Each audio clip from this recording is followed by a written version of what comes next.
So hey guys, about a week and a half ago I posted a video asking for questions for my next Q&A, and you guys gave me plenty of them, so thank you for that. I have plenty on YouTube and also some more on Instagram, and using that I'm going to be making this Q&A. So I'm planning on making this a series now, so if you want to be a part of the next Q&A, make sure to leave your questions in the comment section of this video, because the Q&A can't happen without questions. So with that out of the way, let's get started. How do you stay motivated when you hit a wall? Here's the thing, I don't really think I hit walls. With the amount that I practice, I can sort of power through just about anything, and I enjoy cubing enough that motivation is never really an issue. Will you ever get a haircut? Nah. How did I start cubing? Well, about 7 or 8 years ago, I saw the 708 world record video on YouTube, and my parents saw me watching that video, and then they took me and my sister to Target and got us 2 just Rubik's brand cubes, messed around with those for a while, and eventually I put it down and forgot about it for a few years, and then about 3 years later I picked it up, learned how to solve it from Dan Brown's tutorial, and then that was sort of that until about 3 years ago when I just started getting into speed cubing, and that's sort of how I ended up where I am now. How do you think speed cubing will be in the next few years? I honestly think not much is going to change. We've hit a lot of peaks, especially with hardware. Like, the only events where hardware can really get a lot better are like Square One, Clock, probably Mega Minx, and then some big cubes.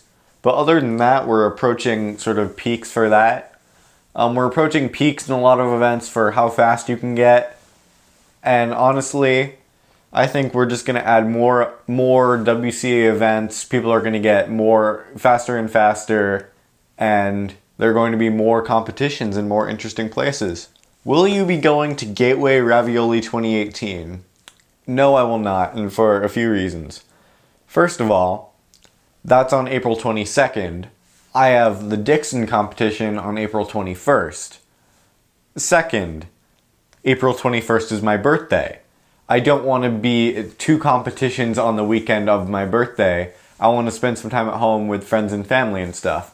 And third thing, Gateway Ravioli has the same venue and the same organizers as St. Bouis, and I didn't love that competition. Like, the venue is especially kind of disappointing. So all that combined is kind of why I'm not going to go to why I'm not going to go to Gateway Ravioli. Before you learned to solve the cube, would you believe if someone told you you would be able to solve a Rubik's Cube in 5 seconds one day? I don't think I would be able to believe that. I've just come so far in these 3 years, and it's kind of incredible. Like, when I started cubing, the world record was still, or when I started speed cubing, the world record was still 5:55, and now my PB is almost 0.5 faster than that. So I've definitely come a long way. Besides 3x3 and 3x3 OH, what event would you most want to be a record holder in? That's tough, because 3x3 and OH are like my 2 favorite events ever. Probably 4x4, that's another big thing that a lot of people do. 4x4 takes a lot of skill, and so I think being good at it would be interesting. Are you glad you live in a smaller state cubing wise, or would you rather live in a major cubing state like California or New York? That's a really tough one, because there are definitely a lot of benefits and drawbacks. The main drawback, of course, is that there are way fewer competitions in Iowa and in the Midwest in general than if I were on the East Coast or in California. If I lived in Massachusetts, for example, I probably would have been to, I don't know, 40 or 50 competitions by now. But because I live in Iowa, I've been to, I think, 14 in 3 years, which is not bad, but it's not 40 or 50. But the main upside that I really like about living in a smaller cubing state is that I can claim that I really have expanded the audience in Iowa. I think that's a reasonable claim to make. And second, when I started, none of the state records were that great.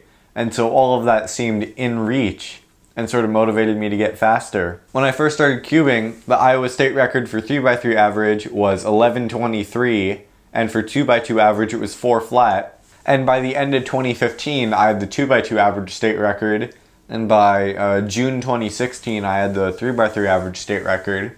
So I think being able to get those goals kind of quickly definitely gave me more motivation than if I had to catch up to Max Park. How would you feel with a sub 5 +2 in comp?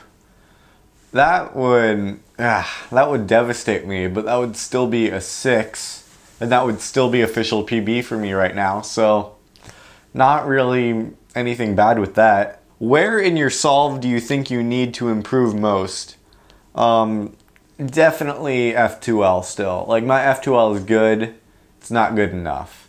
It will probably never be good enough because I need to force myself to track more in inspection, to look ahead better, to be more efficient, and that's really difficult to do, but I'm still working on it, and hopefully I'll get there one day. What is your end goal for cubing?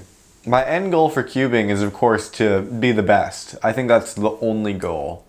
That's what I've wanted to do since day one, and I'm pretty close, and I think I'll get there one day. How many hours a day do you practice? Time permitting, like several.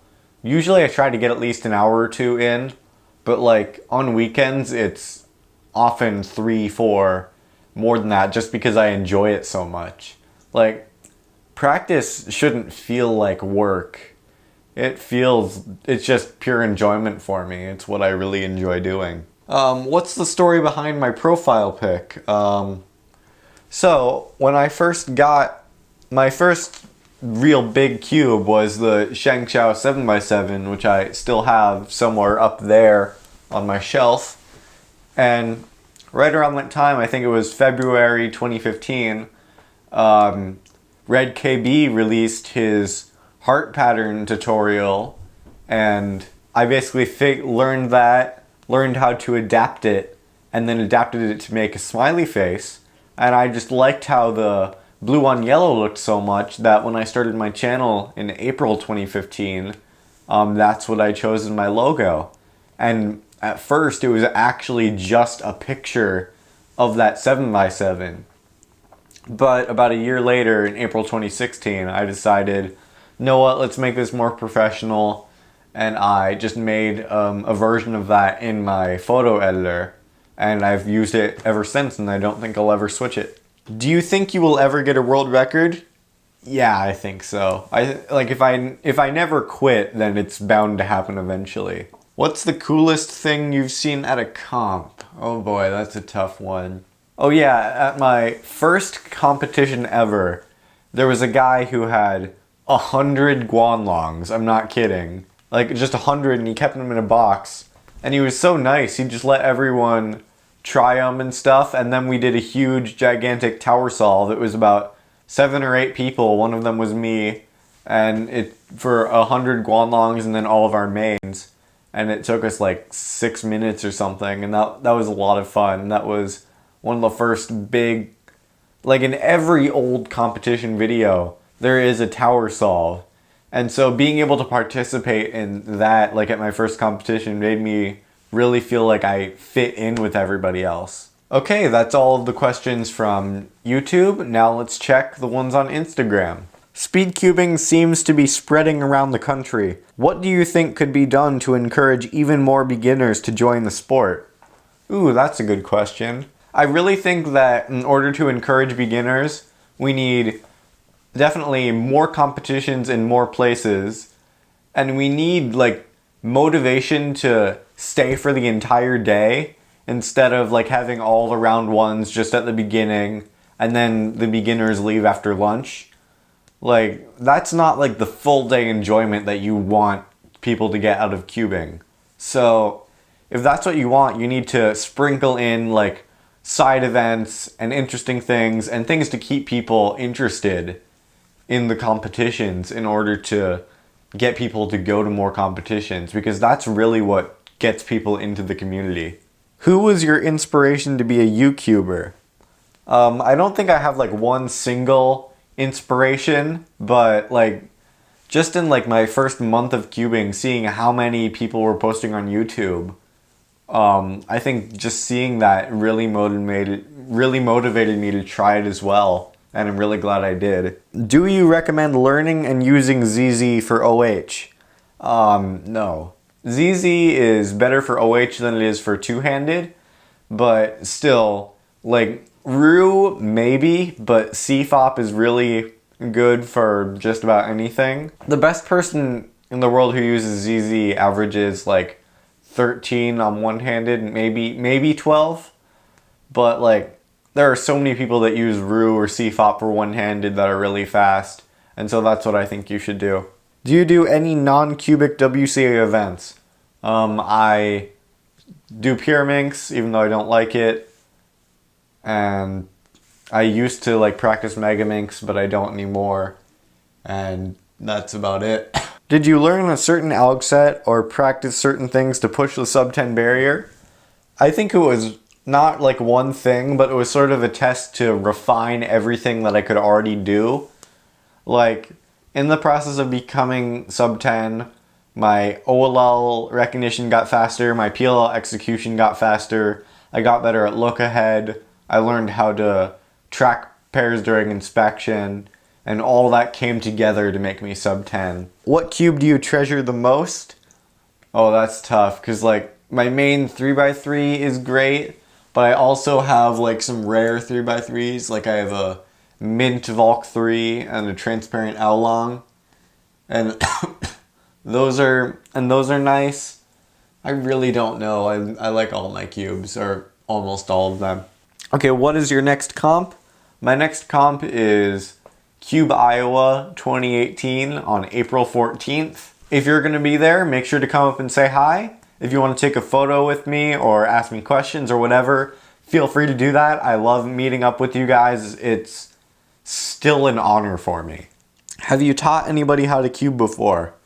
I haven't directly taught anyone, but I have inspired people to learn, like people at my school and stuff.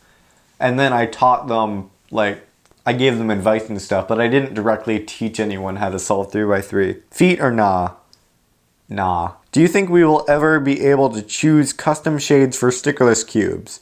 Instead of re-stickering, you could just swap the pieces. That would be cool, but I just think it's not cost efficient enough. I don't think that will ever really be a thing, because that would involve like having like 40 different piece colors running all at once, and like only the few most common ones would be used basically at all, and so I just don't think that would be worth it. And last but not least, are you still a bagel? I don't know. I really don't know. It's been so long since I've been a bagel. Let's see if I still am a bagel.